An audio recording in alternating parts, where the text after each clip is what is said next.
là de ses avocats, hein, ça montre la détermination de Ousmane à aller jusqu'au bout. parewul sax pour bàyyi. du bàyyi. boo nekkee ci dëgg doo bàyyi. déedéet te dossier bi bokk na ci dossier yu gën a sonal nit ñi. Ibra maa ngi lay ziar Ibra. Ibra ñu ngi koy nuyu depuis. nee na ma moom mooy seetaan ca Ziguinchor ca buntu kër. yaay Sonko. yaay Sonko mama Khady Ngom. nuyul ma ko. nekk ñu ngi koy nuyu. ne ko ñu ngi koy nuyu. alors Samba dossier bi. dañuy wax dossier Adji Sarr Ousmane Sonko mais dossier bi moo gën a sonal nit ñi en fait. mais. parce que li xew yëpp bi ñu defee seen coup jàllul ci dossier bii la ñu ñëw sukkandiku pour mën a éliminer un adversaire politique doon ko sàkkal nag itinéraire bi muy jaar ak bu mu dul jaar. mais Marieta. beaucoup de choses se sont passées ci dossier. xam nga dafa am ñoo xam ne dama lay dellulaatal histoire tuuti. fa mu tàmbalee. waaw. waaw ba yegg si fii. ñu dem. Marieta de 2014 à 2018. On n'avait jamais pris au sérieux le PASTEF. booba dañ leen doon bàyyi ñuy def seeni organisation dañ leen doon bàyyi ñuy def seeni rassemblement dañ leen doon bàyyi ñuy def seeni ay porte à porte. Marieta à partir de 2019 bi ñu demee élection les gens se sont rendus compte de poids politique bi Pastef am et du ma tàyyi di ko wax 2019 su compte bi jaaroon yoon Ousmane Sonko ak Macky Sall dañuy dem deuxième tour. looloo doon résultat normal yi de. waaw lan moo tax mu jël Idrissa Seck dugal ko ci diggante bi ñu dem tuuti élection jóge ci élection yi rek. Idrissa Seck doon mburu Macky doon soow. waaw parce que xam na ni idée gën a neex a manipuler Ousmane. déet nan la ñu def sax bokk si tu te rappelles. keroog ba ñu joxee résultat yi. Idi Macky non Idi. Ousmane Sonko. Madické Niang ak keneen ki nekkoon pur. mooy Cheikh Issa Sall. waaw defoon nañ fi conférence de presse. waaw parce que ñoom ñoo ne élection yi jaarul yoon. jëloon décision ne dañuy entamer un combat. ndekete Idi. lan moo ci génneloo Idi. dafa xam ne rek. lan moo kalaateloo loolu. te keroog ba ñu toogee ca table ba di def conférence de presse. bu ngeen fàttalikoo ba Idi di wax Sonko xool yam ko doon xool. waaw. keroog la Sonko pare ci moom. amoon naa vidéo bi. ay waay boo ko indiwaatoon. wóor na yàlla muy wax waa ji naan ko ni dinaa leen ko indil waa ji naan ko ni. ba mu toogee di wax gis nga Sonko xool yam ko doon xool keroog ba ñu paree la Sonko jàpp ne il peut pas compter sur qui. c'est à partir de 2019 Marieta. que Macky Sall ci la rendre compte que le PASTEF était une réalité. dans le paysage politique. ñu def seeni projection ñu ne leen kii 2024 ah. su jëlul réew mi dana bokk ci ñi nga xam ne ñoo lay sonal. c'est à partir de là qu'il fallait régler le cas Sonko et le cas Pastef. foofu lañ commencé machination yi. moo tax des fois bu ma toggee ba si àgg dégg ñenn ñi naan Macky Sall dernière minute la yëg yenn affaires yi. c'est pas vrai. Macky a été toujours au courant de tous les coups yi ñu jël defar ko pour dóor ko ci kaw Sonko parce que il fallait en finir avec Ousmane Sonko et Pastef avant 2024 parce que on a réglé le cas Khalifa sans tambour ni trompette. On a réglé le cas Karim Wade sans tambour ni trompette. Il fallait régler le cas de Ousmane Sonko.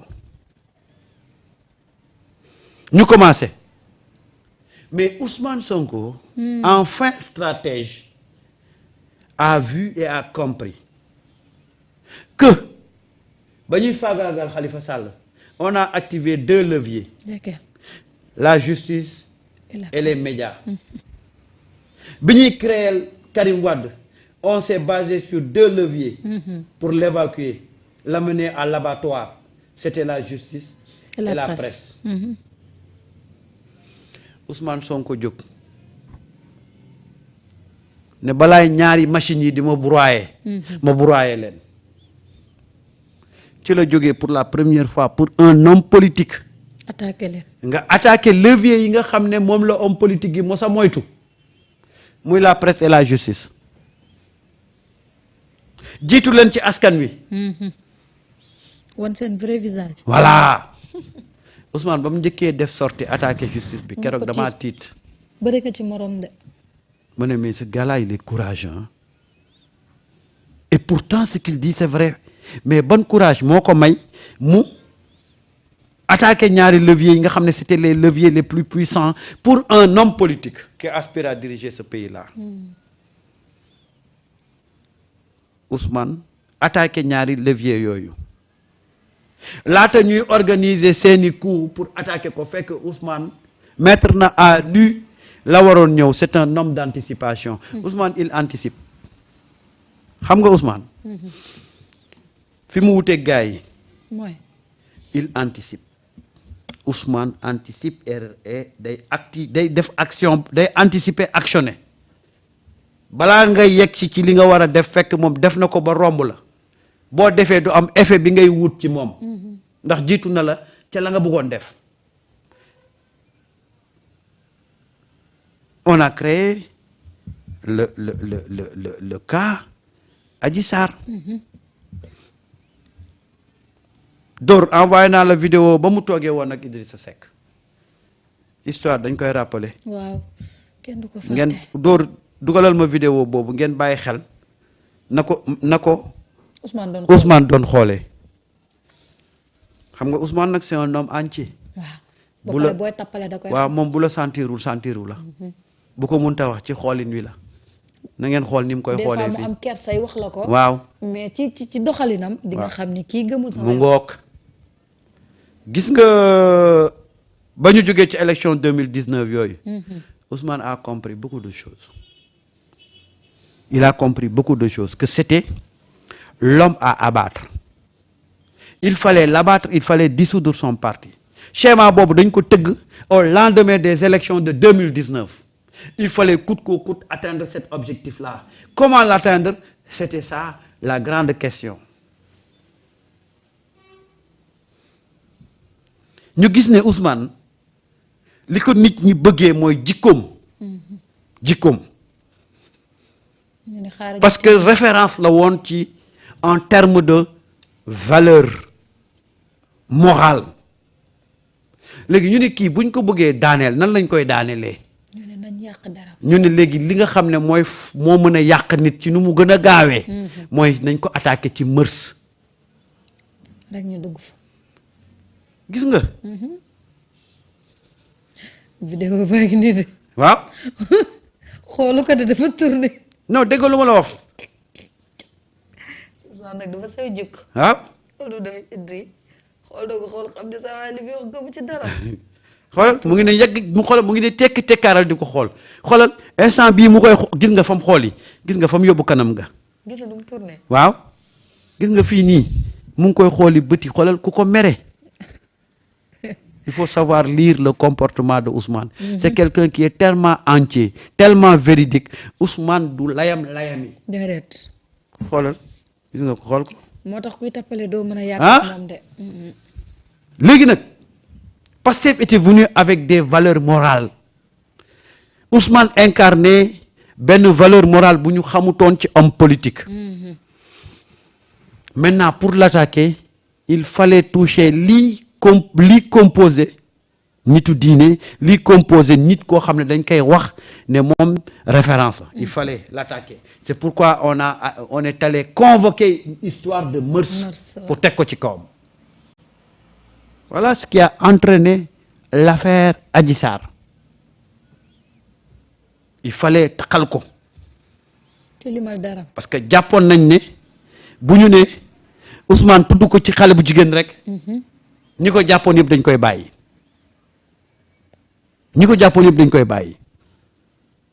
et gis nga Mareta man fi ma nawee Ousmane. mooy fan. mooy keroog ba mu toggee di def conférence de presse assumé ne dem na ci salon bi ñu doon wax. waaw. ma ne bu doon keneen mu nekk fa di layam naan mosuma faa dem. ma ne cheet waaye sama waa ji yàqu na. Beaucoup de gens pensaient que le fait que mu assumé ne dem na fa loolu moom xoolal. c'était fini il était mort mais boo nekkee ci dëgg. doo ragal la wax yenn déedéet. Marietta, l'affaire Adji Sarr, ce qu'on a boo gisee réew mi am bor yi yëpp ah. ci loolu la. genn wàllu xaalis bi yëpp foofu lañ ko dugal. gisoo fi woon ay clé 10 millions. lu jeex na. nga ñu jékki-jékki ñu activer les leviers les plus puissants. C'était les médias et la justice. yëpp ñëw dal ci kawam. Marietta période boobu lu ñu yàqul Ousmane Sonko ci àdduna amul. bu ñu xëyee chroniqueurs yi journalistes yi ñu créer fi benn scénario boo xam ne kenn xamut ban scénario la ku nekk di tol-tol yi lu ne def nañ ko parce que il fallait l'éliminer il fallait l'anéantir il fallait xoolal xam nga lan lañ ko doon def étape bi xam lan la woon dénigrer ko ba pare tëj ko dénigré ko ba jaratu dara ci askan wi ñu jàpp ko tëj ko. foofu nag lañ ko mayee doole. te xamuñu ko. parce que boo xoolee Khalifa Sall. biñ koy tëj dañ ko dénigré ba pare. via la presse après achevé ko devant la justice. Karim Wade dañu ko dénigré jeté ko dans la boue. xoolal ku ñu jàpp ne rek mën nga ko enfoncer ku ñu jàpp ne mën nga ko enfoncer rek ñu dem jëli la c'était le même modus operandi mais cette fois-ci à un niveau beaucoup plus dégueulasse parce que on a évoqué cette fois-ci pas une question de détournement d'enrichissement illicite mais on a évoqué un problème de mœurs.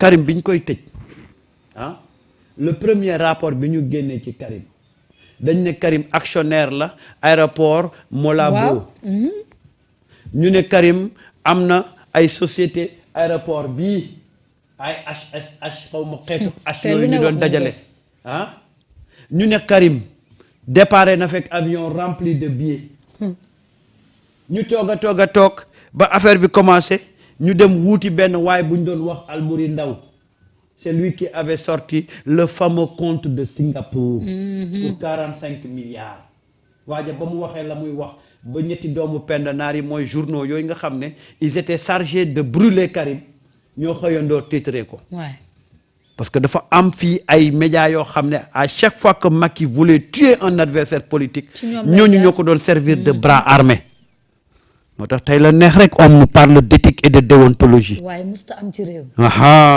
xam nga éthique xaalis am ak déontologie malet. ma wax la ko li anglais yi di wax repeat again répété waat ko. répété waatal li nga wax léegi déontologie xaalis. waaw éthique gu enveloppe. waaw wala maletu xaalis. waaw nekk fi amoon Sénégal moom éthique ak déontologie nañ ñu ko épargnel. acca doxalal ñu dem. nañ ñu ko épargnel. gis nga noonu lañ def Karim. génn fi léegi le fameux compte de Singapour avec 45 milliards. léegi ana compte boobu ba tey ba bii kenn. man de génnetuma gisaguma ñu wax ci. waxatuñ ci. ñuy dem ñu ne léegi nag le scénario Ousmane Sonko. on va pas parler de détournement ni d'enrichissement illicite. Parce que il n'a jamais peut-être géré le trésor de l'État. Il n'a jamais amul poste de responsabilité foo xam ne y avait un budget. mais nag jéem nañu dem ci impôt et domaine ba mu nekkoon. di lañ bët. waaw ba mu fa nekkee ñan la doon dem di xool wàllu fiscalité entreprise bu mu mas a jaar dem di leen xool. laaj nañu ba xam corrompre nga waaji wala corrompre. très bien. ñu wër foofu ba jaxasoo ba ñu wëree ba sonn parce que Ousmane dafa ñëw wax leen ne. liggéey naa 15 ans impôt et domaine. mosuma lekk fukki dërëm ba mu ko waxee keroog ba mu ko waxee laata muy daaneel la ñu wër pour vérifier pour tiiñal ko ci penc mi. pour wax ko ne li ngay amul. ba ñu wëree ba sonn gisuñu ñu ne kii tuumal ko ci affaire yi xaalis dafay. du prospérer. léegi xam nga lu ñu def comme moom dañ ko étiqueté nit yi diine gis nañ ay soxnaam di muuru. pour l'atteindre il faut évoquer un problème de mœurs. ñu ubbi mbir mi. waaye loo xam ci ku yàlla faral casting ba baaxul. waaw. scénario ba nañ ko bindee doxut. actrice bi nu tànn mënul jouer. ñu wax ci lu ne waaye gis nga fa mujjee fa mujjee Ousmane di xoolal di défendre boppam Ousmane xoolal peuple bi jàppale ko ñu génn. Les gens ont compris que pilule bi ñu bëggoon avaler loolu le peuple avait décidé parce que nag gis nga foofu. c'est le peuple qui a jugé. pour la première fois on attaque ñu créer benn coup teg ko ci un homme politique peuple bi génn ne li ngeen wax du dëgg le peuple n'a pas attendu ay expertise ak ay rapport peuple bi xaaruloo dañoo wax peuple bi nag leen li ngeen wax du dëgg fa ngeen jaarale Karim jaarale fa Khalifa duñ leen seetaan ngeen jaarale fa Ousmane Sonko et le peuple s'est levé pour dire non moo indi woon xeex yu métti yi amoon ci jamono jooju mais bi ñu demee ba ci biir xam ne ça ne passera plus. ñu àtte ko contre max. mais boobu da leen piège. def corruption de la jeunesse si boobu waaw la ko déggee. waaw. yéen viol ngeen doon wax mœurs lu garaaw. waaw. foofu ngeen jóge dal si fii. waaw. te loolu dafay tax ma def benn digression Samba.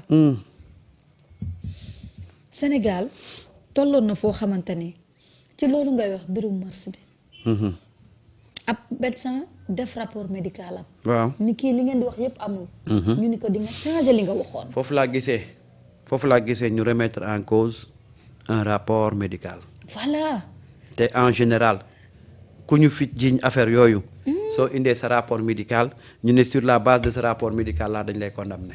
waaw léegi nag kii indi rapport médical buy prouver le contraire de li ñu wax ñu ne non non. moo tax Bassirou Gueye kenn du ko fàtte ci mbir mi. déedéet. ndax boo fàttee ne am na yenn éléments yu ñu ajouté woon ca mbir ma. moom moo toogoon di ko layal. waaw dañuy fàttali histoire tuuti. duñ ko fàtte de. duñ ko fàtte démb la yàggul. bu ko defee. ba ñu demee ba gis ne le coup là prospéré wut ñu ne il faut ñu dugal beneen galgal mais cette fois-ci nag on utilise un nouveau dañuy utiliser beneen profil bu bees. mu ñëw mu nekk Mame Mbaye Niang boo xoolee Mame Mbaye Niang après ci la nekk dans les bonnes grâces de Macky Sall. doon oser di défier Amadou Ba te dara fekk ko ci. parce que il était en mission pour Macky Sall te dañu gëmloo Macky Sall ne ko comme bële raté na. mais ce coup là on va pas le louper.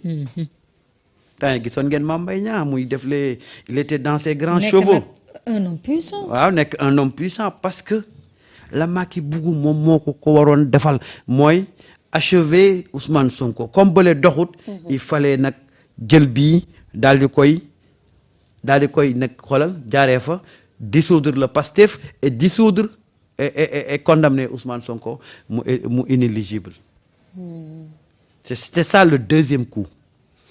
Le troisième coup, à partir de sondages, et ça je le dis, je le maintiens, à partir de sondages, ñu xam ne Ousmane en prison, Ousmane inéligible, Pastef ku mu tànn da ngay gagner. waaw.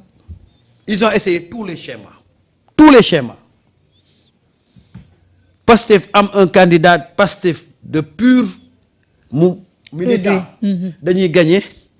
Pastef am quelqu'un de la coalition dañuy gagner.